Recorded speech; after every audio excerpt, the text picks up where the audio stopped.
Hey, hello, my people. Hello, hello, hello, hello. Yeah. It's been a long time that I'm offline because I'm busy, and I'm gonna come back online very soon because I have a lot of things to do now. That's why I'm busy. Yoruba Nation we are still on it. No going back. Fún gbogbo ẹ̀yin tẹ́ ń gbọ́ mi tẹ́jọ́ ọmọ Yorùbá nílé lóko lẹ́yìn odi ẹ kú ọjọ́ mẹ́ta ṣé àlàáfíà ni. Ẹ má bínú pé mo wà offline ibi iṣẹ́ ni gbogbo wa pátápátá tá a jọ ọmọ Yorùbá. Àwa náà ti rí gbogbo nǹkan tó ń ṣẹlẹ̀ ń sìn. Kò yẹ ká ti sọ fún èèyàn kan láti dìde. Mo rí àwọn Yorùbá kan tí wọ́n sì ń múra tí wọ́n sì lọ ń dìbò. Ẹ̀rín wa máa ń pa mí ṣá. Wọ́n ti ń ba dẹ́kun sìn. Mo gbọ́ pé wọ́n ti ń yìnbọn lẹ́kọ̀ọ́ síbi tí ó ti ń bold ń sìn. The soldiers have been trying, have been killing people in Lagos because people in Lagos believe that what we are doing by talking about Yoruba nation or Yoruba Oduduwa nation is nothing to them because they are living in the city. They don't even care about people living in the outskirts of the country. Bí àwọn bàbá wa tán pa lóko àwọn ẹlòmíì ẹ má bínú pé mi wá sí òde lẹ́nu ọjọ́ mẹ́ta yìí ibi iṣẹ́ ló fà á nípa ti nǹkan tó ń ṣẹlẹ̀. Gbogbo ẹ̀yin ọmọ Yorùbá àsìkò ti tó fún wa láti jí gìrì, àsìkò ti tó fún wa láti dìde láti gbèjà ara wa jà. Gbogbo ọmọ Yorùbá nílé lóko lẹ́yìn odi tó bá ń gbọ́ mi tó bá ṣe ń rò wípé Yorùbá Nàìjíríà máa dáa òun tọrọ ẹ̀jẹ̀ ni. Nàìjíríà ò lè dáa ẹ̀yin náà tí gbogbo wọn tó ń ṣẹlẹ̀ ń sìn. Wọ́n ti yìnbọn ní Ládìpọ̀ ń sìn. Àwọn ọlọ́pàá bí àmì ni máa pè gbogbo nǹkan bẹ́yẹn ẹ jẹ́ kí a mọ̀ nǹkan tá à ń ṣe lọ́wọ́ ara wa. Mo ṣe dáhùn nǹkan tó sì ń ṣe ọ̀rọ̀ ìdìbò tó sì ń sátẹ̀lé olóṣèlú. Lẹ́yìn nǹkan tí mo máa sọ fún gbogbo wa ni wípé ìwọ tó bá ń wò mí mo fẹ́ kó jà fórí ara ẹ jà fáwọn ọmọ ẹ. Báwo ni iṣẹ́ àlàáfíà ni? Mo fẹ́ kó jà fórí ara ẹ mo fẹ́ kó jà fáwọn ọmọ ẹ. Gbogbo ọmọ Yorùbá ń sìn tó bá sì lérò wípé bó ni gbogbo iṣẹ́ àlàáfíà ni gbogbo ọmọ Yorùbá nílé lóko lẹ́yìn odi tó bá sì rò pé Nàìjíríà máa dáa tó sì ní plan tó sì ń bá wọn gbọ́ ìgbọ́kúgbọ́ tó jẹ́ gbogbo wọn tó ń ṣẹlẹ̀ ń sìn kò jọ lójú. Wọ́n pa àwa nílẹ̀ Yorùbá alóúnjẹ wọn lọ́jà. Nǹkan tó ń dùn mí fáwọn ọmọ Yorùbá ni pé gàrí tí wọ́n jù ariwo nìkan la mọ̀ pa. A ní oúnjẹ wọn lọ́jà kò sóúnjẹ. Nígbà tán bá ń pa àwọn tó wà lóko ẹ̀yin ìyá àti bàbá mi tán ti pa àwọn tán ṣèwọ́ tó wà lẹ́kọ̀ọ́ tó wà nígboro tó lọ sóko. Báwo lóúnjẹ ò ṣe ní wọ́n? Ẹ jẹ́ ká rí wa pé ẹ jẹ́ ká mọ̀ nǹkan tá à ń ṣe ẹ̀yin ọmọ Yorùbá. Nígbà tán ń pa àwọn èèyàn wa lóko báwo lẹ oúnjẹ ò ṣe ní wọ́n? Oúnjẹ tí wọ́n jù ní Nàìjíríà ariwo nìkan ní Nàìjíríà mọ̀ ń pa. Ariwo nìkan lọmọ Yorùbá mọ̀ ń pa. Ṣùgbọ́n kí ni solution? A ní ká join hand together kẹ́ sign petition ká submit fún gbogbo àgbáyé. Ẹlòmíì ń jẹ̀jà wèrè, ẹlòmíì ń jàjà ẹ̀sìn. Bẹ́ẹ̀ àwọn tó ń pààyàn yìí wọn ò mọ Mùsùlùmí, wọn ò mọ Kìrìsìtẹ́nì. Ẹni tọ́wọ́ bá pa, ẹni tọ́wọ́ bá bà òun náà pa. Mo tẹ̀ gbọ́ information kan bóyá lóòótọ́ ni wọ́n náà gé ọrùn ọmọ kékeré.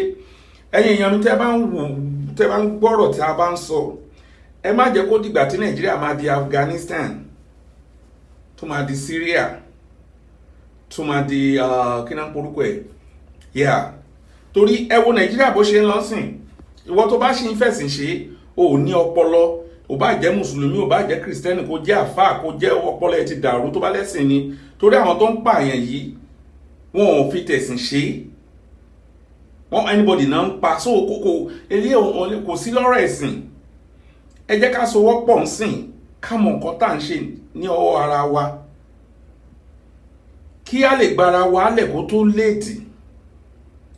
Ọlọ́run jẹ́ ká rí nǹkan tó ń ṣẹlẹ̀ ní Afghanistan àbí nǹkan tó ń ṣẹlẹ̀ ní Syria. Ẹ máa wo bí Nàìjíríà ṣe wá burú tó. Nàìjíríà ò rẹ́ni bá ṣọ̀rẹ́ mọ́. President wa ò rí ìlú bá ṣọ̀rẹ́ mọ́. Ó di Pakistan. That tells you the plan, what they have. Ṣé Pakistan ní develop ni? Ta ló máa gbàdúrà pé tó máa fẹ́ kúrò Nàìjíríà kó lọ sí Pakistan? Olórí wa president wa kò rẹ́yàn bá ṣe ọ̀rẹ́ nílùú ìlú kankan ò gbà wá mọ́ nísìn ó di Pakistan kẹwo tí Nàìjíríà ń wọ̀ sí dé they have the plan they know what they are doing. àwa Yorùbá ṣẹ́rí gbogbo ẹ̀yin tẹ́ ń gbé ní Àbújá àbúrò mi tó ń gbé l'Àbújá mọ̀ pé òun wò mí ẹ gbára lẹ̀ kì í ṣe pé báyà ń pe ogun àbí à ń pe ọ̀tẹ̀ kò sẹ́ni tó mọ̀ pé nǹkan báyìí máa bẹ̀rẹ̀ sí ń ṣẹlẹ̀ ní Nàìjíríà àwọn kan ti rí tipẹ́tipẹ́ ṣùgbọ́n ìwọ tó bá ń gbé nílẹ̀ Haúsá mo fẹ́ fi yé ẹ ní ilé ní mo fẹ́ kó lu ọpọlọ ẹ bó bá ṣe ń fojú kan sùn kó lajú kan lẹ̀ anything can happen kò sẹ́ni tó bẹ̀rẹ̀ pé gbàdúrà fún nǹkan tí nǹkan búburú ṣùgbọ́n ní nǹkan tó ń ṣẹlẹ̀ ní Nàìjíríà ń sìn èyí á mọ̀ pé ìlú yẹn kò lè tòrò kò kì í ṣe èpè kò kì í ṣe pé a fi ń ṣépè fún Nàìjíríà pé kò lè tòrò but àdúrà táwọn bàbá wa ti ń gbà àwọn ọmọ wa ti ń gbà tipẹ́tipẹ́ tí ò sí solution fún àsìkò tí tó fáwọn ọmọ Yorùbá láti mọ nǹkan tá à ń ṣe ní ọwọ́ ara wa ká dìde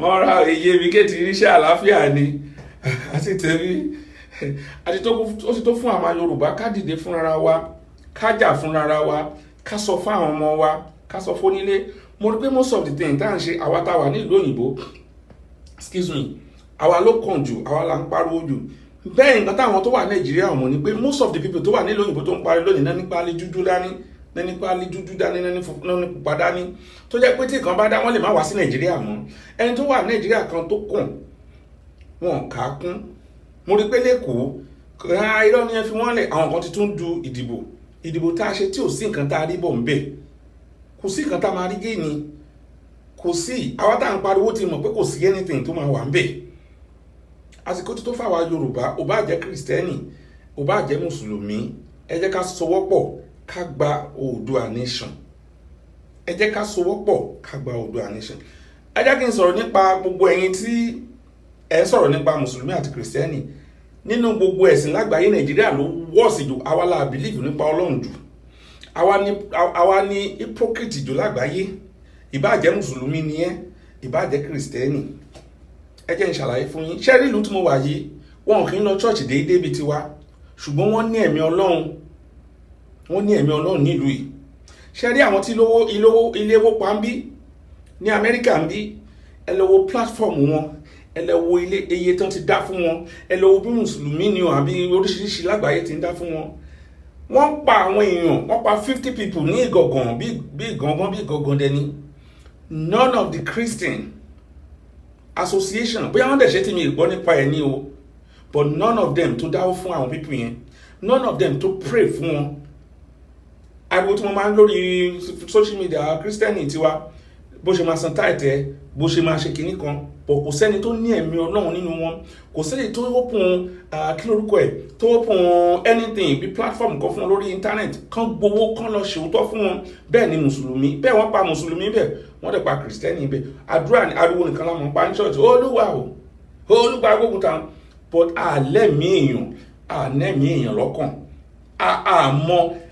àwa la dubious jù èèyàn dúdú pẹ̀lú ìwà wèrè Ọlọ́run ò dá wa mọ́ nǹkan tó dáa bí mo ṣe ń wò ẹ lọ wo South Africa nígbà tán ní apartheid a ní irọ́ ni ó yẹ kán lọ ẹ wo bí South Africa ṣe nígbà táwọn dúdú gbàbẹ̀ ẹ lọ wo bó ṣe rí nsìn ẹ wo ọ̀dọ̀ wa tá à ń pè Jésù Olúwa o aláìláìlàlá wọ́n gé orí àwọn èèyàn wọ́n pa ọmọ kéékèèké kò kún àwọn èèyàn lójú kò sí nínú Christian Association tó lọ bẹ̀ wọ́n wò àwọn àfàwọn kèfèrí tẹ́ níwọ̀n mọ̀ nǹkan ní Nàìjíríà àwọn ilé-egun tẹ́ ń bú àwọn náà dá owó fáwọn pípù yẹn hypocrite ní gbogbo wọn but wọ́n bá dé church only God is doing nìkan gbẹ́nu òṣì wọn sọ̀hún kò sí lè tọ́lọ́run náà nù wọn owó nìkan náà wá kó jẹ because they are talking rubbish ibi tí ò ti sí ẹ̀mí Ọlọ́run tí wọ́n ti ní pastor táwọn ní CEO àbí GO náà dẹ̀ máa ń pè wọ́n àwọn tí ilé wó pa ń bí millions of dollars náà ti donate fún family wọn kì í ṣe ìjọba o kì í ṣọ̀rọ̀ ìjọba ni mo sọ yìí o ṣùgbọ́n àwa tá à ń ké pọ̀ Ọlọ́run tá à ń gbá orí mọ́lẹ̀ lójoojúmọ́ ẹlòmíì àwọn Ọlọ́run kí wákàtí 12 àwọn ẹlòmíì àwọn Ọlọ́run kí 20 hours wákàtí ẹlòmíì ó ń lọ sórí òkè déédéé ẹlòmíì kò sókè tí ò mọ̀ wọ́n pa 50 people ní Ìgangan mo bẹ̀rẹ̀ sí ń wò èmi gan tí mo wà ń bí omi bọ́ lójú mi wọ́n pa àwọn kékeré kò sí association kan yàtọ̀ sí àwọn tí wọ́n ń bú àwọn tó ní wọn ọmọ Ọlọ́run nǹkan tí Nàìjíríà máa jà fún jẹ mọ́ àwọn Muslim àwọn lè jẹ́ kí eléégún kan wá máa ṣe kíní kan fún wọn. Ìwọ tó bá ń sọ pé rẹ̀ ti dàrú ní ìwà tá a bá wù fúnra wa òun lọ́lọ́run máa fi dá wa lẹ́jọ́. Kì í ṣe láwàní tó wé sórí, kì í ṣe bíbélì tó gbé dání, kì í ṣe orí òkè tó ń lọ, kì í ṣe àwẹ̀ tó ń gbà. Ìwà tá a bá ti wù fúnra wa òun lọ́lọ́run máa fi dá wa lẹ́jọ́, torí Ọlọ́run dá wa èèyàn ní àwòrán ara ẹ̀ ló sọ fún àwa. So ó mí ní pé ìwà tá a bá wù fúnra wa ń sìn Ọlọ́run ló ń wù sí. Gbogbo àwọn tó pa ní ìgọ̀gùn tí a ríro tí gbogbo wa ń ṣe má wá sẹ́kọ̀ọ́ àìkọ́ kì í ṣe kíníkan àánú ẹ̀ ń ṣe nítorí kí ni máa tán pé ẹja àti ewúrẹ́ tó máa fún ẹ mọ́ mọ́kọ́ tán fún wọn ẹdìyẹ tó máa fún ẹ kò jẹ́ kó ní ẹ̀mí èèyàn lọ́kàn, kò jẹ́ kó mọ̀ nílùú òyìnbó tí ọmọ kékeré bá rí òkú ní ibi wọ́n máa fọwọ́ bojú báyìí ni tó máa tọ́nà ara tó máa ta yẹ́lò tì síbẹ̀. àyà Pasco kí ló ń ṣẹlẹ̀ bóò ni ọmọ kékeré ìwọ tó jẹ́ àgbàlagbà tó bá rí òkú ní ìlú òyìnbó wọn ò ní jẹ́ kó yabẹ̀ mọ́. Òyìnbó kì í rí òkú sójú. Ẹ lọ wo tẹlifíṣàn wọn ní ìlú òyìnbó wọn ò ní ṣòwò ẹni tó kú sílẹ̀ lẹ̀ ẹ̀gàgà l'Amẹ́ríkà wọ́n respect èèyàn wọ́n tún respect téèyàn bá kú. Wọ́n gé orí ọmọ kékeré ní ìgọ̀gàn wọ́n pa àwọn èèyàn bẹ̀. Wèrè làwọn èèyàn lọ́ba kiri Nàìjíríà ṣọ́ọ̀ṣì là ń lọ Olúwa o ìwà kìnìkan ẹ jẹ́ nǹkan à ń fìyà jẹra wa lórí ẹ̀sìn Nàìjíríà ni à ń fìyà jẹra wa lórí ẹ̀sìn Nàìjíríà ni. That is why tí máa ti rí àwọn tó jẹ́ pé wọ́n máa ń ṣe mùsùlùmí tí ṣòkòtò wọn ò kí ń balẹ̀ tó máa ń sá fún wọn ni àwọn gan lẹ́lẹ́mìí èṣù àwọn gan ló ya wèrè jù. Máa rí àwọn mùsùlùmí kìrìsìtẹ́nì tó máa ń ṣe kìrìsìtẹ́nì tán ní wọ́yẹ títàn tó máa ṣe ṣún orí burúkú yẹn máa ń lé wọn dànù kórí burúkú kúrò ń bí. Ìyẹn ò sọ wípé òun sin Ọlọ́run. Àwọn tá a rò pé wọ́n ń sin Ọlọ́run gangan náà ń sin Ọlọ́run torí gbogbo nǹkan tó ń ṣe fún ẹ̀dá ẹgbẹ́ wọn ó jẹ́ ká mọ̀ pé wọ́n ń sin Ọlọ́run torí Ọlọ́run dá wa ní àwòrán ẹ̀ so wọ́n ń ṣe nǹkan tó dáa fún wa. Ṣùgbọ́n kì í ṣe pé ó dìgbà tó bá yẹwọyẹ tí máa wọ bra máa wọ kìnìkan ẹlòmíì ti gbẹ láyà ẹlòmíì ti rùdànù irú àwọn bẹ́ẹ̀ yẹn àwọn yẹn tó bá ti wà nínú ẹ̀sìn jù yẹn ẹni tó yẹ kí ẹ̀ because wọ́n máa rí ìwọ bí ẹni tí ò mọ̀ níbi tí Ọlọ́run mú ọkàn líle tí wọ́n fúnlé gbogbo àwọn tó wà nínú Christianity mùsùlùmí ni o tí ṣòkòtò wọn máa ń sọ fẹ́ yẹn tí wọ́n bá ń hùwà títí ẹ wọ́n á rí ẹ bí ẹni tí ò mọ̀ tí ẹni tí Ọlọ́run ò dá bẹ́ẹ̀ kọ́ lọ́lọ́run ṣe rí. Àní ìwà obìnrin sọ̀wà nù ó lóun lórí ọkọ lọ́rọ̀ wa ní Nàìjíríà òun ló bá adébí tá a wà yìí. Gbogbo àwọn tẹ́ ń bú ní Nàìjíríà tẹ́lẹ́lógún ni wọ́n gbogbo àwọn tó ti ń darí wa ní Nàìjíríà tó ń bá Nàìjíríà dédé ní mùsùlùmí àti kìrìsìtẹ́nì ni mi ì tí di babaláwo gbogbo náà ń lọ ṣọ́ọ̀ṣì bọ́ọ̀ lọ rìdíìmù wọn lọ Deeper Life bọ́ọ̀ lọ Deeper Life náà ba Nàìjíríà dédé ní wípé ẹ̀sìn wèrè tá à ń sìn ní ìlú yẹn mi ní kó má lọ ṣọ́ọ̀ṣì àbí nǹkan kan ṣùgbọ́n àmọ́ bọ́n ṣe ń sin lọ́run ní Nàìjíríà. Lẹ́ẹ̀kan sí ẹ sọ fún mi bọ́n ṣe pa àwọn èèyàn wọ́n pa mùsùlùmí wọ́n pa kìrìsìtẹ́nì ní ìlú Ìgàngán bẹ̀ yẹn ẹ wá sọ fún mi kí ni position táwọn ṣọ́ọ̀ṣì ní fún wọn láti tó ti pa àwọn èèyàn ní Ìgàngán kí ni pásítọ̀ àwọn prophetess wa tó jẹ́ pé wọ́n ń forí gbálẹ̀ fún àwọn aráàlú kí náà ṣe fáwọn pípù yẹn wọ́n géèyàn lápá tápá ẹ̀mí jolojolo àwọn tí wọn ò mọ̀ wọ́n rí ní dáwọ́ fún wọn àwọn tẹ́ ń pè ní olóòṣà tẹ́ ń pè lólógún lọ́lábàtà àwọn náà ń jà fún wọn. Àsìkò tí tó fáwa Yorùbá ká mọ nǹkan tá à ń ṣe lọ́wọ́ ara wa ká dẹ̀ mọ ibi tá à ń lọ. Òun náà sọ pé mo ń wo program kan lẹ́ẹ̀kan wọ́n ní àwọn kan wá yìnbọn bó ti sójà ní ó wá yìnbọn ní Ládìpọ̀ bọ́n ṣe ń bẹ̀rẹ̀ nìyẹn o bọ́n ṣe bẹ̀rẹ̀ ní Afghanistan nìyẹn táǹkàn dédé wá sínú ọjà táǹkàn dàbọ̀ bọ́lẹ̀ ìwọ tó ṣèwé tí òun gbé ní ìgboro tínú ẹ̀ ń dùn torí wọ́n pa àwọn tó wà lóko ń sìn o ò rí nǹkan kan sọ sí o ò rọ́rọ̀ èkó ká bí nǹkan tí mo sọ fẹ́yàn kan àwa ń pariwo ní Nàìjíríà alóúnjẹ wọn òyìnbó máa ń wádìí nǹkan tí nǹkan fi ń ṣẹlẹ̀ ni bọ̀tí nǹkan tí ó ń ṣẹlẹ̀ làwa máa ń wò ṣé ìgbà táwọn tó bá pa àwọn èèyàn tó ń lóko táwọn tó ń dá oko òróko lọ ọ̀nà ìdá tó ń jẹ òṣè ní wọ́n nílùú nígbà tó ti gé gbogbo àwọn bàbá tó ń dáko níjẹ̀bú tó ń dáko ní Ògùn state tán dákú tí àwọn Fúlàní lé wọn kúrò, ìwọ tó wà lẹ́kọ̀ọ́ tó òdókò rí ọwọ́ ń pè pé gàrí wọn gàrí tiẹ̀ tí wọ́n jù gan kíní kan ò ṣe kàn lọ́jà, òdókò rí ni àwọn tó ń dá oko náà ń lé yẹn. Wọ́n dẹ̀ ní kẹ́ gbèjà àwọn tó ń dá oko, kẹ́ gbèjà àwọn kẹ́kàn sọ̀rọ̀ kò kàn ẹ́. Olè àtẹnujẹ́ ti bà yí ẹ jẹ́. Rice tán máa fún ẹni bíi APC and PDP ló ń bá káàkiri. Nǹkan tí ìwọ ò mọ̀ ni wípé òun èèyàn nǹkan tẹ̀dá bá ṣe lénìí ó fi ń ba yé àwọn ọmọ ẹ̀jẹ̀ lọ́jọ́ ọ̀la ni, kò yé ẹlòmíì. Gbogbo àwọn tó wà ní ìlú òyìnbó táwọn bá sọ̀rọ̀ lórí Yorùbá nation mọ́ àbí kí ìlú dìbẹ́, ẹlòmíì ti yó, ẹlòmíì ní pálí ìlú yìí lọ́wọ́, kò ní ìdìpọ̀ ń wá sí Nàìjíríà mọ́, wọn ò lè lé lọ́mọ́. Kò tó sì ní ẹ̀mí ìlú yẹn lọ́kàn ló fi ń sá eré káàkiri. Àsìkò tó fáwa Yorùbá ṣẹ́rẹ́ yìí tẹ̀ ń gbé gbòòrò ní Nàìjíríà, àánú yín ṣe mí. Nǹkan tó bá ti lè lọ mú kí àwọn bandit lọ gbé ọba ní Sókótó, èmi ò gbàdúrà burúkú fún wa o. Nǹkan tó bá ti lè mú kí àwọn bandit kán lọ gbé ọba ní Sókótó, mọ̀kànmọ̀kàn lóye ń kọ̀ọ̀yàn ní o, oyè ó káráwó ń bọ̀ wá kára ẹ̀dẹ́. Èmi ò ní bú àwọn ọba wa, kí ló kàn mí láti máa búyàn? Fọ káwọn ọba wa ronú, káwọn nǹkan tá à ń ṣe lọ́wọ́ ara wa, káwọn nǹkan tá à ń ṣe lọ́wọ́ ara wa. Nítorí kí ni mo rí wípé selfishness ó wà lára àwa Yorùbá.